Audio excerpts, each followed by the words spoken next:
Good evening and welcome to Doordarshan Kendra Kohima. I am Jijinga Mehta with the news. First, the headlines. Union Cabinet approves Dhan Dhanya Krishi Yojana to enhance agricultural productivity.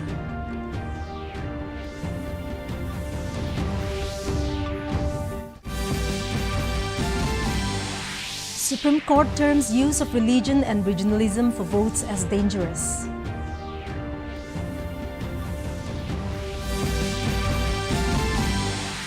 Chief of Defence Staff General Anil Chauhan says Pakistan's unarmed drones and loitering munitions neutralized in Operation Sindoor.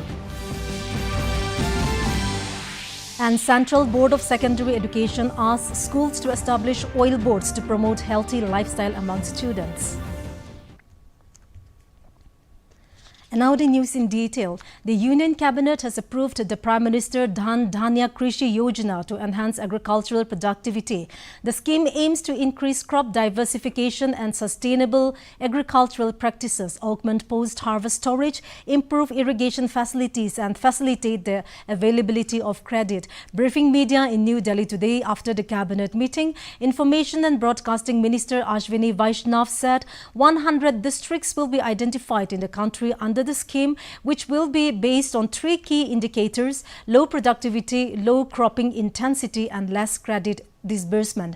He said the scheme will be implemented through the convergence of 36 existing schemes across 11 departments and other state schemes. Vaishnav said the scheme will help 1.70 crore farmers of the country. योजना का उद्देश्य बहुत ही महत्वाकांक्षी, बहुत महत्वपूर्ण, बहुत ही एक game changing scheme ये होने वाली है। राज्यों का सहयोग लिया जाएगा भरपूर इसमें, जिले के लेवल पे, ब्लॉक के लेवल पे और राज्य के लेवल पे गहन कंटिन्यूअस मॉनिटरिंग की जाएगी। The Supreme Court has expressed concern about political parties using regionalism and religion to gain votes, calling it as dangerous and promoting communal divide in society. A bench of Justices Surya Kant and Joymala Bakshi said that such practices threaten the unity and integrity of India. The remarks came while rejecting a plea to cancel the registration of the All India Majlis-e-Ittihadul Muslim. IMIM, the court said it would not target one party when many are guilty of similar conduct. It advised the petitioner to file a broader case focused on electoral reforms instead of singling out IMIM. The court noted that IMIM's constitution supports backwards and minority communities, which is allowed under the Indian constitution. It clarified that while promoting religion in general is not illegal, but seeking votes based on religion or caste violates election laws and can lead to disqualification. The Delhi High Court had earlier dismissed the same petition, stating that IMIM followed all legal rules and banning it would violate constitutional rights. Chief of Defence Staff General Anil Chauhan said during Operation Sindoor, Pakistan had used unarmed drones and loitering munitions, which were neutralized by the Indian Armed Forces. Addressing a workshop on unmanned aerial vehicle and counter-indigenization in New Delhi, General Chauhan said that none of Pakistan's drones inflicted any damage to the Indian military or civil infrastructure. He said Operation Sindoor has underscored the critical importance of deploying indigenous counter-unmanned aerial systems. General Chauhan further said that the country must invest and build to safeguard itself, and dependence on foreign technology weakens preparedness. Enhance communication and navigation services and increase the range and functionality of drones manifold. Conventional drones that work on principles of line of sight data link are limited in range and capabilities. The Central Board of Secondary Education (CBSE) has asked schools to establish oil boards to promote a healthy lifestyle among students. In a letter to all the heads of schools, CBSE has asked them to promote healthy meals and physical activity in schools through the availability of nutritious, healthier food options and activity initiatives. It has also asked them to encourage students to use stairs, organize short exercise breaks and facilitate walking routes. As per the Lancet GBD 2021 obesity forecasting study, the number of overweight and obese adults in India is projected to rise from 18 crores in 2021 to around 45 crores by 2050, making it the country with the second highest global burden. Oil board को display करें इसके अलावा स्कूलों के सभी आधिकारिक stationery पर स्वास्थ्य से जुड़े संदेश प्रिंट करने और स्कूलों में स्वास्थ्यप्रद भोजन और शारीरिक गतिविधियों को बढ़ावा देने के निर्देश भी सीबीएसई ने सभी स्कूलों को दिए हैं। Union Cabinet has adopted a resolution hailing astronaut Shubhanshu Shukla's space journey. The Cabinet commends the Indian Space Research Organization and the entire community of scientists and engineers whose relentless efforts have made this achievement possible. Briefing media in New Delhi today after the Cabinet meeting, Information and Broadcasting Minister Ashwini Vaishnav said Shubhanshu Shukla's space mission took India a step closer to realizing its own space station. The minister said this successful mission significantly elevates India's global standing in space exploration. He said it is a vital stepping stone towards India's own human space flight ambition, including the Gaganyaan and the Bharatiya Antariksha Station. Group Captain Shubhanshu Shukla landed back safely on Earth yesterday from his space journey, representing the infinite aspirations of India. And now let us take a short commercial break. Stay tuned.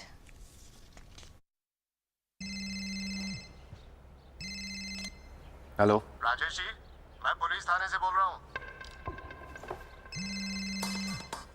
फिर से? आप digital arrest में हो। दूसरे कमरे में जाइए, अकेले। आपके पार्सल में ड्रग्स मिले हैं, लंबे जाएंगे। 10 लाख दीजिए, बच जाएंगे। सर इतने कहाँ से? एक लिंक भेजा है, अभी प्रोसेसिंग के लिए 2 लाख भेजिए, बाकी बाद में। 2 लाख? क्या हुआ पापा? बेटा ये कह रहे हैं कि मेरे पार्सल में से ड्रग्स मिले हैं। अरे काट दिया। पैनिक मत कीजिए पापा, डिजिटल अरेस्ट जैसा कुछ नहीं होता है, ये सब फ्रॉड है। फ्रॉड? पुलिस, बैंक, आरबीआई इत्यादि के नाम से आने वाले साइबर अपराधियों के फोन या वीडियो कॉल से सावधान रहें। उन्हें कोई पैसे ना भेजें और तुरंत पुलिस में रिपोर्ट करें। अगर समझदारी नहीं दिखाओगे तो पैसे गवाओगे। आरबीआई कहता है जानकार बनिए, सतर्क रहिए।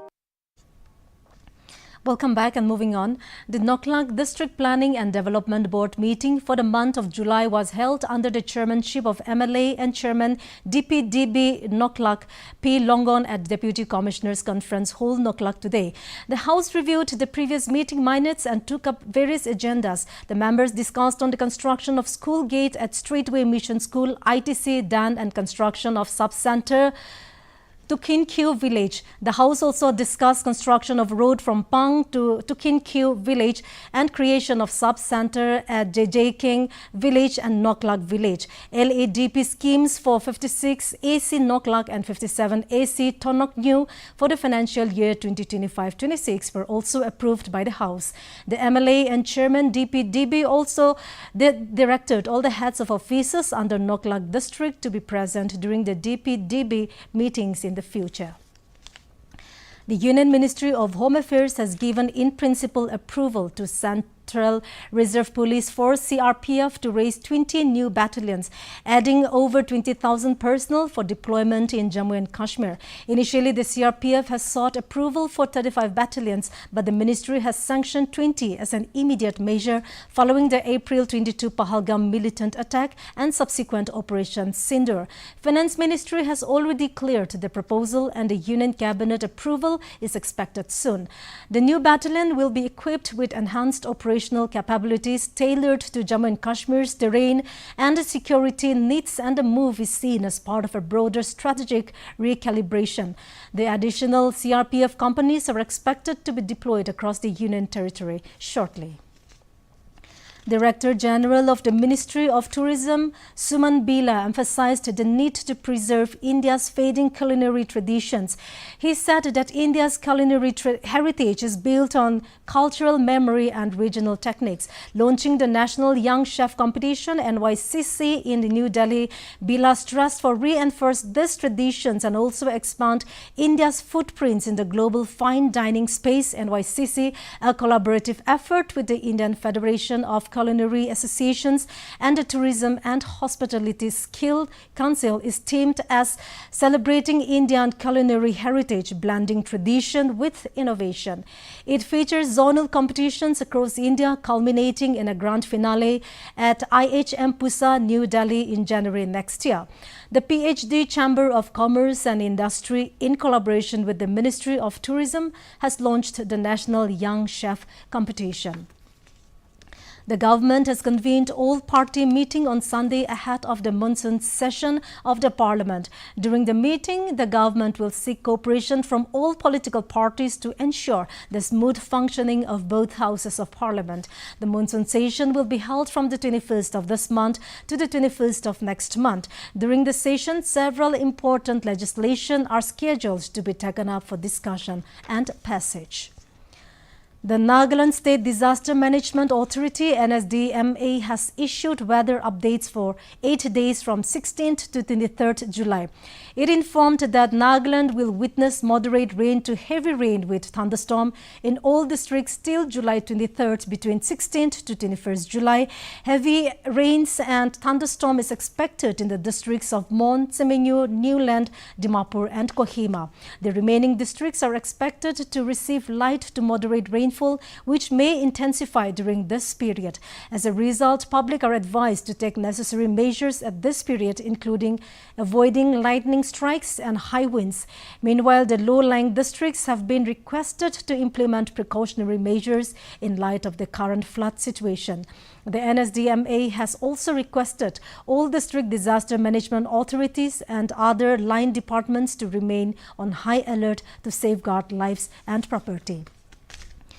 And now let us take a look at the weather reports of the district headquarters of Nagaland.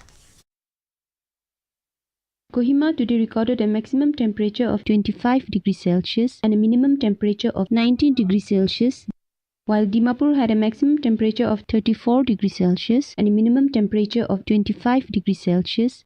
Wokha experienced a maximum temperature of 30 degrees Celsius and a minimum temperature of 22 degrees Celsius. Mokokchung had a maximum temperature of 29 degrees Celsius and a minimum temperature of 20 degrees Celsius. Mon had a maximum temperature of 32 degrees Celsius and a minimum temperature of 23 degrees Celsius. Towards the east, Twinsang had a maximum temperature of 23 degrees Celsius and a minimum temperature of 16 degrees Celsius. Zinebuto had a maximum temperature of 25 degrees Celsius and a minimum temperature of 18 degrees Celsius. Phak had a maximum temperature of 22 degrees Celsius and a minimum temperature of 16 degrees Celsius. That's all for the weather report. And to end the news, here's a recap of the main points. Union Cabinet approves Dhan Dhanya Krishi Yojana to enhance agricultural productivity.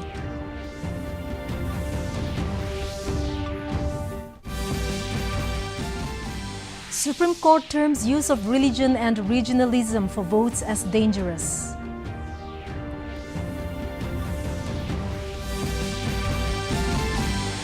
Chief of Defence Staff General Anil Chauhan says Pakistan's unarmed drones and loitering munitions neutralized in Operation Sindoor. And Central Board of Secondary Education asked schools to establish oil boards to promote healthy lifestyle among students. And with this, we have come to the end of this evening's bulletin. Thank you for watching. Good night.